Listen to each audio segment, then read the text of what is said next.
কষ্টের সময়ের 10 টাকা সচ্ছল সময়ের 10,000 টাকা চাইতে বেশি উত্তম হতে পারে। আল্লাহ দেখবেন যে আপনার আছেই 100 টাকা, সেখান থেকে আপনি 10 টাকা দিয়ে দিয়েছেন, আরেকজনের লক্ষ লক্ষ টাকা আছে সেখান থেকে 10,000 দিছে, অতএব তার চাইতে আপনার ত্যাগের পরিমাণ বেশি।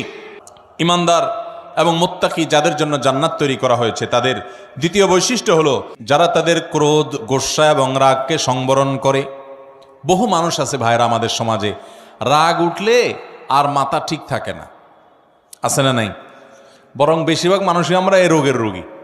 কি বলেন? রাগ উঠলে মাথা ঠিক থাকে না।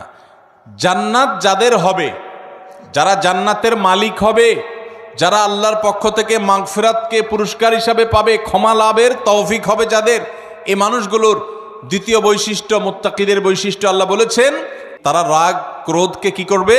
নিয়ন্ত্রণ করবে, সংবরণ করবে, আটকে ধরে রাখবে।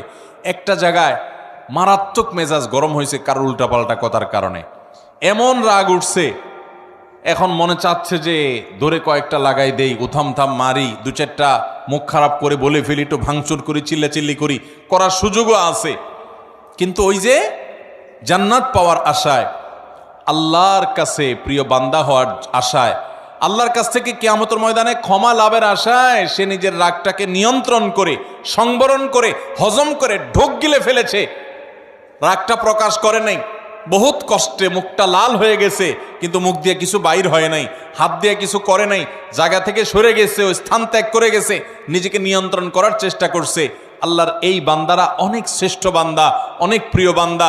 এই গুণটা আমাদের আনার জন্য যুদ্ধ করতে হবে, নিজের সঙ্গে সংগ্রাম করতে হবে।